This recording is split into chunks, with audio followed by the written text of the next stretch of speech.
Ọhaneze ndị Igbo ndewonu ọkwa ije ụwa. Enwere ajụjụ nchọrọ ịjụ ndị Igbo niile gbaa gburugburu. Ibi obodo oyibo, ibi na Nigeria, ịbụ nwoke, ịbụ nwanyị, ịbụ okenye, ịbụ ụmụazị. So far na ịbụ onye Igbo, ajụjụ is for you. Ị nọ na gọọmenti, ị nọ na gọọmenti. So far na ị na-asụ Igbo, bụrụ onye Igbo, ajụjụ a is for you. And m ga-ala ka ịsa m ajụjụ a na comment section. Ndị Igbo ka ihe unu chọrọ.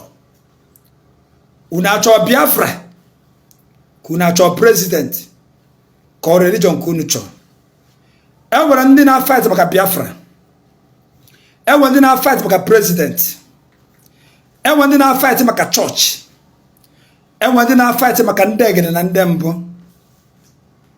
Asị m ka njugodi unu ka ihe unu chọdịrị achọ, ka ihe unu chọrọ.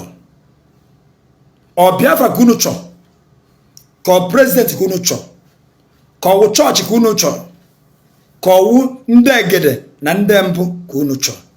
Gịnị ka unu chọrọ? Jụgoro onwe gị ajụjụ a. A lot of ndị Igbo ju na Lagos na-ego swamp, na-efili ya, na-amachi ya. Anọ 5 years akụri ụlọ ndị Igbo, landlord awụrụzie tenant. Mana onye Igbo ahụ ị gaa n'Enugu steeti be nne ya, iri adịghị eji aba ebe ha mọchi m ụlọ. Mana ebe ahụ onye Igbo ahụ rụrụ ụlọ na Lagos, iri adịghị ya, ọha tiri ya ụzọ. Ị gaa n'Abia steeti, iri adịghị, ụlọ adịghị. Mana onye Abia steeti bịa Lagos rụọ ụlọ, swamp, ọha gwara ụzọ ebe nwaanyị interlock. Otu a ka ọ dị na Ebonyi steeti, otu a ka ọ dị na Anambra, otu a ka ọ dị n'Imo steeti. Ị bịa na Lagos, a na-ego swamp, a na-amachi ya, a na-arụ ya ụlọ. Mana be nna gị ụlọ adịghị anụ, mana anyị chọọ Biafra. Ọ bụrụ nweta Biafra unu na-achọ, ebe ka unu ga-ebi? Ọ n'ime ọfịa unu hapụ ndị herdsmen megoro occupy, ka ọ n'ime ọfịa ndị kidnapper megoro occupy, ebe a ka unu ga-ebi? Ka njụgodo unu ajụjụ. Ndị a na-fight chọọchị, ọ bụrụ na enweta Biafra, anyị enwezi ihe a na-akpọ chọọchị. So enweta Biafra na anyị enwezi ihe a na-akpọ chọọchị, chọọchị anyị adịzi. Onye ọbụla emebezie ndị egede na ndị mbụ. Azi afọ ọsụsụ onye ọbụla na-emebezie, ị ga-emerịrị ndị egede ma ọ mee ndị mbụ. Ọ sị wee na-enweta Biafra, asị na ndị egede na ndị mbụ anyị adịzi, na iwu na onye ọbụla ga-aga chọọchị. Ajụjụ a na-ajụ dị oke mkpa. Ọ Biafra ka unu na-anụ ọgụ ya, ka ọ president ka unu na-anụ ọgụ ya, ka ọ wụ chọọchị ka unu na-anụ ọgụ ya, ka ọ wụ omenala na ụzọ n'eziokwu ka unu na-anụ ọgụ ya? Kee nke unu chọrọ achọ. Jụgodu na onwe unu, kee nke unu chọrọ. Ndị nkwe, ndị ekweghọ. Bible mee ka mara. Can two people work together if there is no agreement? The answer is no. Minus Bible godi. See the Bible one side. See when a mother agoka, and a memo menana, for example. Muna go gaganwu Lagos, mona muna get pokoreta ho. See the Bible one side. Or was the Bible fake? Keep it one side. I agree. Manaka mezie no menana zi. As onyo menana ibem, muna gi e pokoreta ho, ka ga Lagos, I ga Lagos. Ọbụna mụ na gị apụkọrịta ahụ ka anyị gaa Lagos, anyị aga Lagos. Ị ga-amanye m chen wekpọrọ ngaba Lagos. Ife ọzọ m tim na moto wee ruo n'ọrịa ka etekie semester. Ọ na maya hapụ kpọfere. Wee na-ajụ ndị a na-fight maka Biafra nọkọtapazie fight wee maka chọọchị. Ka nke unu chọrọ. Ị chọrọ ime ndị egede na ndị mbụ. I want freedom of worship. In every country of Niger, I want freedom of worship. Emere ihe niile ọ dị ebu nke ị chọrọ ichuzo. Enwere nwaanyị toro ogologo, nwoke dị short. Enwere nwaanyị dị oji, nwoke dị ọcha. Enwere nwaanyị buru ibu, nwoke dị slim. Enwere nwaanyị ma asụ oyibo, nwoke amaghị asụ oyibo. Enwere nwaanyị nwere nnukwu ike, nwoke nwere obere ike. Enwere nwaanyị nwere nnukwu ara, nwoke nwere obere ara. Ọ nke ị chọrọ ịnụ. Ị ga-afọsụ m ka m nọ nke m achọ ha. Enwere moto dị iche iche mere company nke ị chọrọ igoro. ị ga-force ka ngoro nke m achọghọ. E nwere many style ụlọ dị n'ụwa nke chọrọ ịrụọ, ị ga-force ka ngoro nke m achọghọ. Ajụjụ ka m na-ajụ unu. E nwere many school nke chọrọ ije tinye ụmụ m, ị ga-agwa m tinye nke m achọrọ.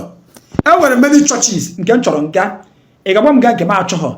E nwere many ndị egede na ndị mbụ nke m chọrọ nga, ị ga-agwa m gaa nke m achọghọ. Ndị Imo steeti omenala ha dị iche from nke ndị Abia steeti. Ndị Abia steeti omenala ha dị iche from nke Enugu steeti. Ndị Enugu steeti omenala ha dị iche from nke Anambra steeti. Ọ bụrụ ka ndị asị anụ nwaanyị ka ndị asị anụ nwaanyị. Ọ bụrụ ka ndị asị aga ọjị ka ndị asị aga ọjị. Enwere ndị na-asị aja ana, nwere ndị na-asị na-akpọ mmụọ dị iche iche. Enwere mmụọ dị iche iche, nwere arụsị dị iche iche nke ị chọrọ ime gị na ichuzo. Why must church ga-eji wuru problem of ndị Igbo? Why must church ga-eji wuru a problem of ndị Igbo instead of government? And what is church, by the way?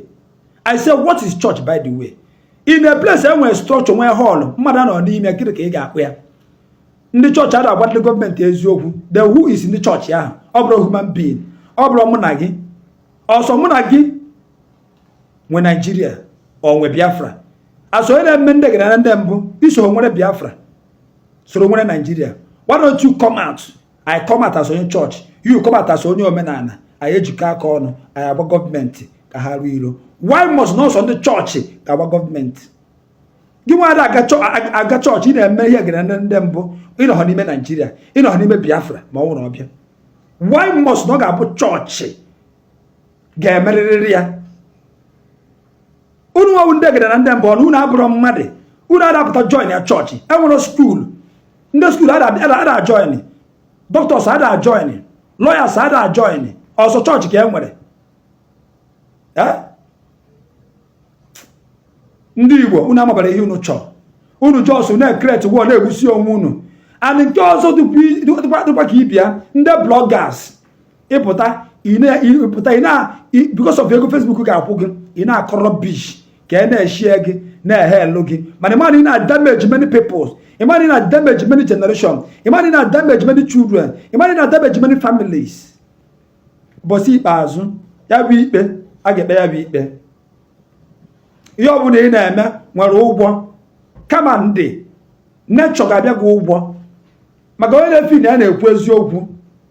Ọ bụrụ iwu na mmemme ndị egede na ndị mbụ. Ana ọ bụrụ iwu na mma ga chọọchị. Nchọ mma ga chọọchị, nchọ mmemme ndị egede na ndị mbụ. Nchọ mfewe onwe m, nchọ mfụtawa onwe m as chi. Anyị cha niile ekwenyere na enwere Chukwu okike abịa ma nwebe onye fụrụ ya anya. Yes. Anyị cha niile ekwenyere na enwere Chukwu okike abịa ma mana nwebe onye fụrụ ya anya. Unu na-asị aja na aja na nwoke nke unu fụrụ anya. Mmụọ dị ebe nwere nke unu fụrụ anya.